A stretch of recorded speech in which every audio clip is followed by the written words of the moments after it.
पर हमारे आयुर्वेद में स्पष्ट इसका वर्णन है, डिलीवरी के बाद माँ भी उतनी ही नाजुक होती है, तो उसको ध्यान में नहीं रखते हैं कि जैसे ही बालक हो गया नीचे से चाय और बिस्किट ले आओ और माँ को खिला दो। ये हमें नहीं करना है। ये बहुत छोटी छोटी पर बहुत महत्वपूर्ण बातें हैं। तो फिर दूध का पाउडर कहाँ से बनेगा? देश में पशुपालन ही इतना नहीं है, तो ये आयुर्वेद के बगैर और कोई नहीं बोलता है।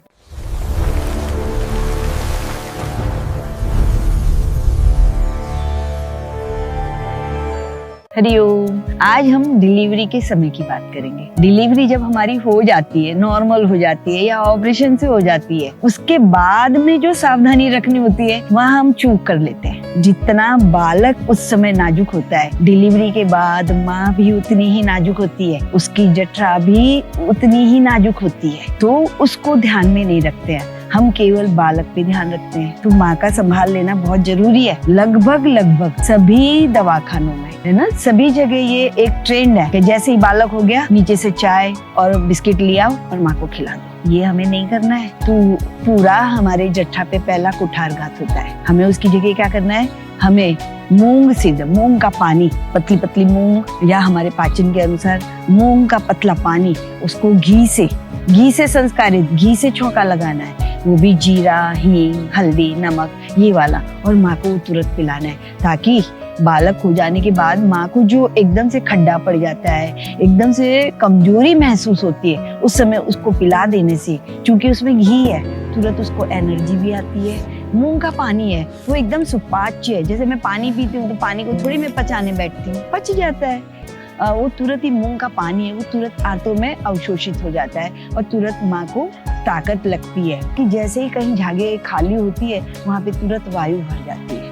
तो वो वायु का संग्रहण ना हो, अनुलोमन हो, और घी सिद्ध है, घी है तो पचने में भी आसान रहता है। हींग होने से मूंग का पानी पच भी जाता है। ये बहुत छोटी छोटी पर बहुत महत्वपूर्ण बातें हैं ना। इन पे आप ध्यान देंगे तो आप अपना स्वास्थ्य पुनः प्राप्त कर सकती हैं। दूसरी बात ये है कि बालक जब हो जाता है तो माँ को 24 घंटे या 48 घंटे, यानी कि 1 दिन या 2 दिन माँ को दूध नहीं आता है। डॉक्टर क्या करते हैं? या तो आपको पाउडर दे देते हैं या बोलते हैं कि अपनी दूध की थैली ले आओ, बच्चा भूखा है उसको पिला दो, बच्चा भूखा है उसको पिला दो, दूध पिला दो, क्योंकि कुछ तो देना पड़ेगा ना। या तो फिर वो बाहर का पाउडर जो आर्टिफिशियल होता है। आप देखिए देश में दूध नहीं है इतना सारा, तो फिर दूध का पाउडर कहाँ से बनेगा? देश में पशुपालन ही इतना नहीं है। आप समझ रहे हैं कि नहीं? तो इन बातों को ध्यान रखना है। इसके लिए आपको क्या करना है? हमारे शास्त्रकारों में, आयुर्वेद में क्या बोला है? शुद्ध शहद 100% वाला शुद्ध शहद है, वो निपल में डालिए और बच्चे को 24 घंटे या 48 घंटे जब भी भूखा हो उसको निपल लगा दीजिए, तो वो चूसेगा। अब शहद क्या है? फूलों का एक्सट्रैक्ट ही तो है, फूलों का जो सत्व है वही तो है।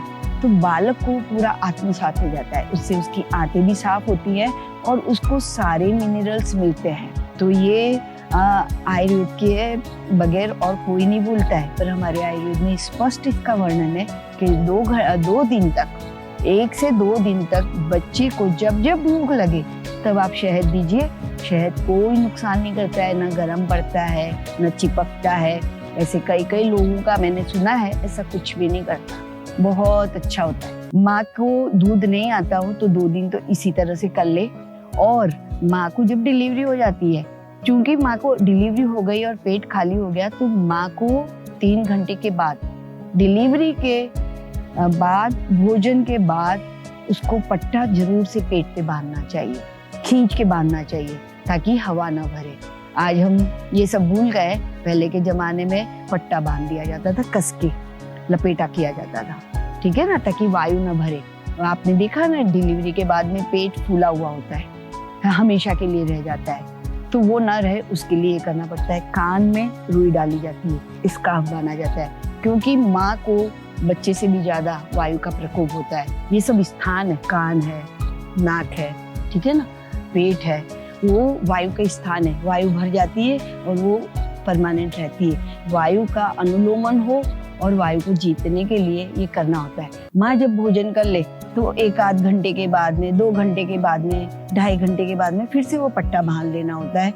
माँ को मालिश अवश्य करनी होती है। 45 दिन, 1.25 महीना जैसे बच्चे का संभाल ली जाती है, वैसे माँ भी उतनी ही नाजुक होती है। जो मैंने आपको कहा, तो माँ को भी उसके एक मेडिकेटेड तेल होता है, वायु शामक होता है, उस तेल की मालिश अवश्य करनी चाहिए, ताकि वो मालिश करने से और ये संभाल लेने से माँ डिलीवरी के बाद अपना खोया हुआ स्वास्थ्य फिर से प्राप्त कर पाती है। इसी तरह से बालक को भी हमारे आश्रम में हमने बालक के लिए मालिश का तेल बनाया है, और जो शास्त्र में बोला है हुआ है, हमारे शास्त्र में बोला है, उसमें भी आज के वातावरण को देखकर और मेरे अनुभवी और भी वैद्य थे, उनको भी बताकर और उसमें कुछ एडिशन करवा के विधिवत बनाया हुआ है, और चार्जेस बहुत कम है।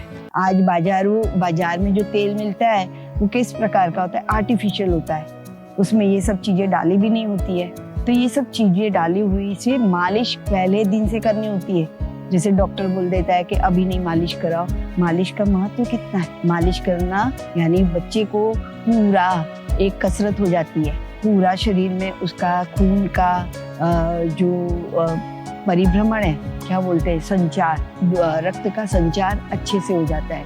बालक को बहुत अच्छा लगता है। और बालक को नहलाने का किससे? कोई भी साबुन से नहीं नहलाया जाता है बालक को। बालक को हल्दी, बेसन और कच्चा दूध, उसकी पेस्ट बनाइए और उससे स्नान कराइए। कोई भी कंपनी का कोई भी साबुन मत लगाइए। बालक को 1 साल, कम से कम 1 साल तो नहीं, मैं तो बोलती हूँ 5 साल में तो बोल देती हूँ, बच्चे को साबुन लगाना ही नहीं है। बेसन, हल्दी, कच्चा दूध, इसकी पेस्ट बनाइए और अच्छे से मालिश करने के बाद में उससे रगड़ लगाइए। तो रोम को भी, जो बाल आपने देखे ना, कई बच्चों को बड़े हो जाते हैं तो बाल उगाते हैं उनको, तो वो सब है ना, उनके हट जाते हैं और बच्चे को एक पोषण मिलता है और उसके रोम को खुल जाते हैं। इसलिए ये बातें बहुत ध्यान रखनी है। आज मल्टीविटामिन देते हैं, हम तो प्रेगनेंसी के समय से स्वर्ण प्राश देते हैं, सोना, स्वर्ण प्राशन कराते हैं, ठीक है ना। हमारा यहाँ का आश्रम का जो स्वर्ण प्राशन है वो शुभ मुहूर्त में बना हुआ है, इसलिए हम तो 9 महीने माँ को देते हैं और डिलीवरी के बाद में हमने उसको सूक्ष्मीकरण करके बालक को खिलाते हैं। तो आगे के विषय में मैं आपको, जो हमने बालक को सारी दवाएं बनाई है बच्चे की, सभी प्रकार की बनाई हुई है, सभी प्रकार की दवाएं बनाई है, उसका मैं आपको सारा विवरण बताऊंगी।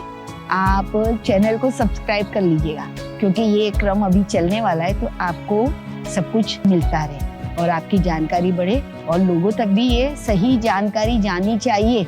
आयुर्वेद का अनुसरण करें, जरूर स्वस्थ और अच्छे बच्चे आते हैं, उसका भी हम आगे आपको उदाहरण सहित बताएंगे। नमस्ते।